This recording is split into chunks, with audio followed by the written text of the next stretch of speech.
દર્શક મિત્રો, વાત કરીએ તો ગઈકાલે આપણે વિડીયો બનાવ્યો હતો કે વિક્રમભાઈ ઠાકોર રાજકારણની અંદર આવશે અને તે શા માટે કહ્યું હતું? કારણ કે થોડા સમય પહેલા તેમનો એક વિડીયો વાયરલ થયો હતો અને તેઓ રાજકારણને લઈને વાત કરી રહ્યા હતા. પછી મિત્રો વાત કરીએ, હાલમાં આપણા ગુજરાતના જે એક્ટર પણ છે અને સિંગર પણ છે, નેહાબેન સુથાર, જેમને તમે સારી રીતે જાણો છો, તેઓને ભાજપની ટિકિટ મળી છે અને તેઓ ભાજપ સાથે જોડાયા છે. ત્યારબાદ મિત્રો વાત કરીએ તો હવે જે ગુજરાતના કલાકારો છે, આમ તો ગુજરાતની અંદર ઘણા બધા કલાકારો છે, તે કલાકારો ભાજપની અંદર આવશે કે શું? ખરેખર મિત્રો આ 2 મિનિટનો વિડીયો તમે જોતા જજો, કારણ કે ગુજરાતના કલાકાર નેહાબેન સુથાર એક કલાકાર છે, લાઈવ પ્રોગ્રામ પણ કરે છે અને સાથે સાથે એક્ટર છે, એટલે કે વિડીયોની અંદર એક્ટિંગ પણ કરે છે. પરંતુ મિત્રો હવે ગુજરાતના કલાકારો ધીરે ધીરે ભાજપની અંદર આવવાના છે કે શું? ખરેખર જે મોટા મોટા કલાકારો છે એ કલાકારોને હવે ભાજપ તરફથી ટિકિટ મળવા જઈ રહી છે કે પછી આગળ શું થાય છે? ચલો એક નાનકડો વિડીયો જાણી લઈએ.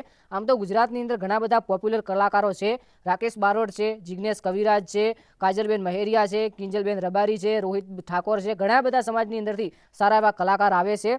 તો હવે વાત કરીએ કે કિંજલબેન રબારીનો ગઈકાલે આપણે વિડીયો મૂક્યો હતો અને તેની અંદર જણાવ્યું હતું કે કિંજલબેન રબારીને હાલમાં કોઈ એવા સમાચાર નથી કે ભાજપની ટિકિટ મળી છે. પરંતુ હાલમાં ગુજરાતના કલાકારોની આ વિડીયોની અંદર વાત કરવાના કે ગુજરાતના કલાકાર ખરેખર સૌથી મોટા સમાચાર, કારણ કે ગુજરાતના જે કલાકારો છે, ખરેખર હું બધાનો જ ગુજરાત કલાકારનો ચાહક છું, ગુજરાતી ગીત બહુ સાંભળું છું. હવે ગુજરાતના કલાકારો ભાજપની અંદર આવશે કે શું? ખરેખર મિત્રો વાત કંઈક એવી જ છે, કારણ કે ભાજપની અંદર નેહાબેન સુથાર જોડાયા, તેમને ટિકિટ પણ મળી. તે એક ગુજરાતના કલાકાર હતા અને એક એક્ટર હતા. હવે વાત કરીએ કે તેમને લગભગ ઇન્સ્ટાગ્રામની અંદર 16 લાખથી પણ વધુ ફોલોવર્સ છે અને સાથે સાથે માયાભાઈ આહિર, જેમની દીકરીને પણ મિત્રો સારા એવા ફોલોવર છે અને તેઓ પણ ભાજપની અંદર જોડાયા છે, ટિકિટ મળી છે. તો ક્યાંક ને ક્યાંક વાત કરીએ તો જે સોશિયલ મીડિયાની અંદર સૌથી વધુ ફોલોવર ધરાવે છે અને વાત કરીએ કે ખાસ કરીને ગુજરાતના કલાકારો છે, તો ભાજપે ટિકિટ પણ આપી છે. તો વાત કરીએ કે ગુજરાતના કલાકારો રાકેશભાઈ બારોટ, જિગ્નેશભાઈ બારોટ અને આ જે મોટા મોટા કલાકારો છે, આ પણ ભાજપની અંદર જોડાવાના છે કે શું? તો મિત્રો હાલમાં કરંટ ટાઈમમાં જ્યારે વિડીયો બની રહ્યો છે ત્યારના સમાચાર છે કે કોઈ પણ પ્રકારના ગુજરાતના કલાકારો નેહાબેન સુથારને છોડીને જે પણ કલાકારો છે